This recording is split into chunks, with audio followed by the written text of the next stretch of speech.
សួស្តីអ្នកទាំងអស់គ្នាសួស្តីបាទថ្ងៃនេះខ្ញុំចង់និយាយរឿងឈុតឆាកនៃសុភមង្គលដែលគ្រប់មនុស្សគ្រប់គ្នាដែលមានគ្រួសារហើយគាត់ចង់តែងរឿងហើយរឿងនឹងមានកំប្លុកមានកំ pl ែង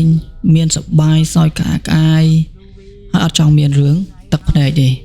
និយាយទៅដូចគេដើរតួរឿងកំ pl ែងអញ្ចឹងពេលយើងមើលទៅមានអារម្មណ៍ថា relax សបាយចូលចិត្តយើងពេលយើងមើលទៅមានអារម្មណ៍ថាអូល្អយើងចូលចិត្តយើងស្រឡាញ់វាយើងពេញចិត្តវាយើងចង់បានសុភមង្គលគ្រួសារបែបហ្នឹងអញ្ចឹងបងប្អូនជាទីគោរពអញ្ចឹងបើយើងចង់ឲ្យគ្រួសារយើងមានសុភមង្គលយើងត្រូវរកតួឯកពីរមួយជាបរិសុទ្ធមួយជាស្ត្រីដែលបរិសុទ្ធហៅថាប្តីស្ត្រីហៅថាប្រពន្ធអញ្ចឹងពីរហ្នឹងគឺយើងអាចតាក់តែងប្រយោគអស៊ីគ្នាទេគឺត្រូវតែមានប្រយោគស៊ីគ្នាឆ្លងឆ្លើយដោយអាយ៉ៃឆ្លងឆ្លើយនេះអញ្ចឹងអាយ៉ៃឆ្លើយឆ្លងឆ្លើយអញ្ចឹងអាយ៉ៃឆ្លងឆ្លើយគឺឆ្លងឆ្លើយគ្នាស៊ីគ្នាសប្បាយក្អាកក្អាយអញ្ចឹងបើបុគ្គលពីរហ្នឹងប្តីហើយនឹងប្រពន្ធបរិសុទ្ធជាប្តីស្រីជាប្រពន្ធហ្នឹងចង់តាក់តែងនៅរឿងសុភមង្គលក្នុងក្រុមគ្រួសារឲ្យមានសុភមង្គលអញ្ចឹងតែមានតែប្តីហើយនឹងប្រពន្ធហ្នឹងទេដែលអាចសរសេរបានរឿងហ្នឹងអញ្ចឹងបើប្រពន្ធហើយនឹងប្តីហ្នឹងកាន់ប៊ិចហ្នឹងណាចង់ប៊ិចហ្នឹងយកមកសរសេរឬក៏ស្លាប់ផ្កាហ្នឹងមកសរសេរនិយាយអំពីរឿងកំប្លុកកំ pl ែងរួមគ្នាហើយឲ្យស៊ីគ្នាមានគេហៅថាលេបខៃនៅក្នុងហ្នឹងធ្វើឲ្យរឿងបាទលខោនហ្នឹងគឺទៅជារឿងសប្បាយសុភមង្គលក្នុងក្រុមគ្រួសារដោយសារយើងបំភ្លេចនៅទុកកង្វល់ធម្មតាបើយើងចង់សរសេររឿងកំ pl ែងចេញគឺយើងបំភ្លេចរឿងអពមង្គលបំភ្លេចរឿងកង្វល់ផ្សេងបំភ្លេចរឿងក្រៅខ្លួនបំភ្លេចរឿងក្រៅគ្រួសារបំភ្លេចរឿងក្រៅសុភមង្គលគ្រួសារបំភ្លេចទាំងអស់ណាអ្នកដែលធ្លាប់ស្ទូចថៃយើងត្រូវបំភ្លេចរឿងស្ទូចថៃចេញទៅមានន័យថាថ្ងៃសៅរ៍អាទិត្យយើងមានពេល48ម៉ោងហ្នឹងទៅស្ទូចថៃជាមួយមិត្តភក្តិឥឡូវបដូរមកនៅផ្ទះដើម្បីសរសេររឿងសុភមង្គលគ្រួសារហ្នឹងអញ្ចឹងតួអង្គបើយើងគិតមើលនៅក្នុងសុភមង្គលគ្រួសារដែលយើងអាចដើរបានគឺមានតែពីរនាក់តួស្រីហើយនិងតួប្រុសដែលគេហៅថាតួបរិសុទ្ធជាប្តីតួស្រីជាប្រពន្ធអញ្ចឹងបើសិនតែស្លាប់ផ្កាឬក៏ប៊ិចចុងប៊ិចទៅសេទៅជារឿងសោយក្អាកក្អាយប្រកបណាស់វាចេញមកសោយក្អាកក្អាយហើយយើងត្រូវដឹងថាពេលយើងសោចមិនតែយើងទេសោចគេក៏សោចយើងក៏សោចឬក៏អ្នកជុំវិញយើងគេឃើញយើងគេសោចគេសប្បាយចិត្តគេសាទរដែរតាអញ្ចឹងហើយដែរតម្រូវឲ្យប្តីហើយនិងប្រពន្ធនឹងទៅសេរឿងរួមគ្នា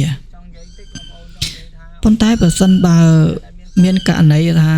ប្តីហើយនិងប្រពន្ធចង់បានរឿងសោចប៉ុន្តែប្រពន្ធនិយាយរឿងទឹកភ្នែកប្តីចង់និយាយរឿងសោច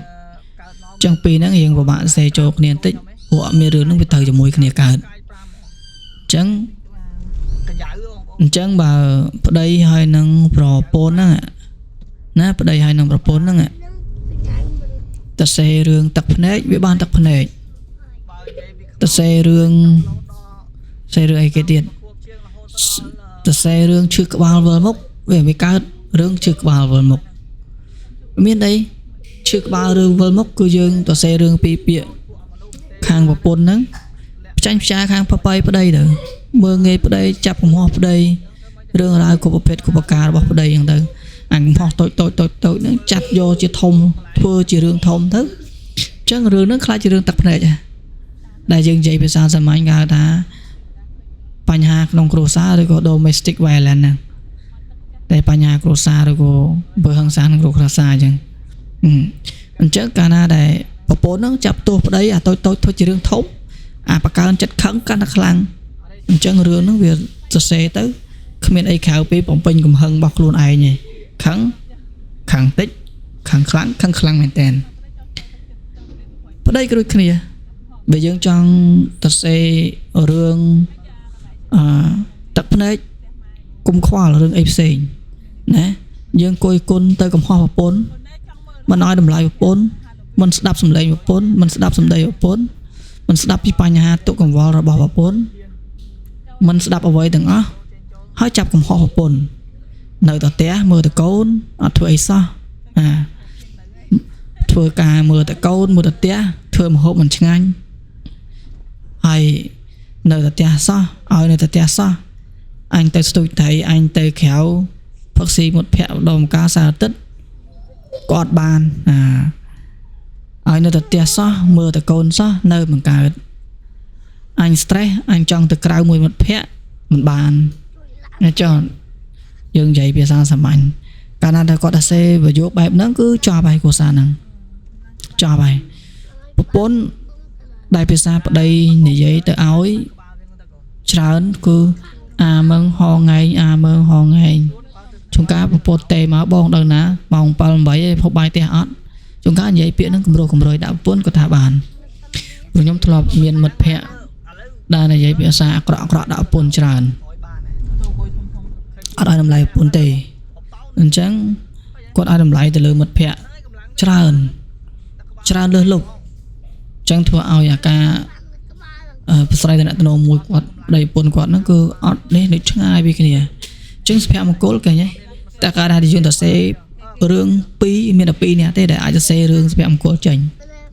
ហើយរឿងអត់សុភមង្គលរឿងអពមង្គលនៅក្នុងគ្រួសារក៏មានតែមនុស្ស2នាក់ទេដែលអាចកាន់បិចកាន់ស្ភៅហើយយកមកសេរួមគ្នាឲ្យខ្លាយជាបាទដំបូលផ្ទះមួយមានសុភមង្គលរួមគ្នាបានអញ្ចឹងបងប្អូនត្រូវចងចាំថាសុភមង្គលតាមពិតទៅអត់មានលំបាករកទេបើយើងចង់បានសុភមង្គលទៅគ្រាន់តែសំណួរសួរថាយើងចង់បានសុភមង្គលឬក៏អត់ទេអញ្ចឹងបើយើងចង់បានសុភមង្គលស្មោះត្រង់នឹងគ្នាផ្ដល់ពេលវេលាឲ្យគ្នាលើកទឹកចិត្តគ្នា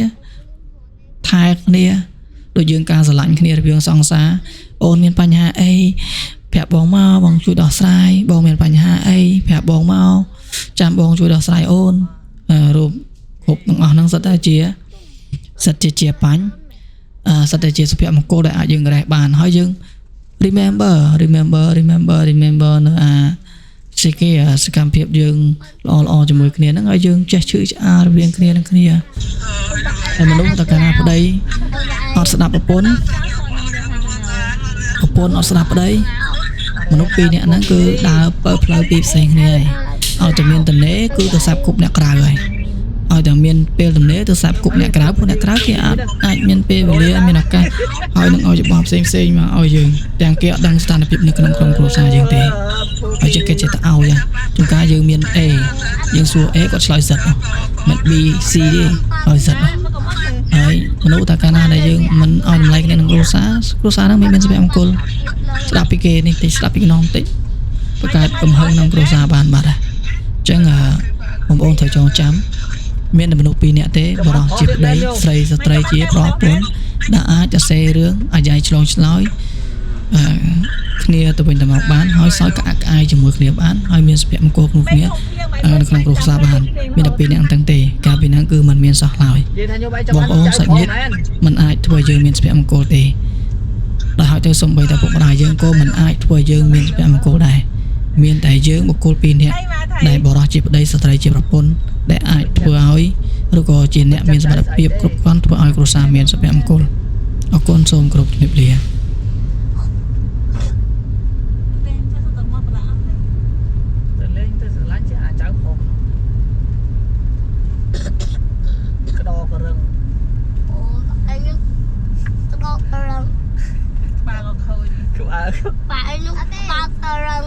ហើយអជីអត់កដោរឹងបាទចាហើយអជីឡានពូគីនីទៀតម៉ែក៏ចង់និយាយចេអីគេតាមវិធីឡានលោកមិនចង់និយាយមិនទុកអីម៉េះចង់និយាយថាដឹកកូនដឹកចៅទៅតែអីទៅនិយាយថាចេអញ្ចឹងណាម៉ាមិនទៅកៅដឹកងងហ៎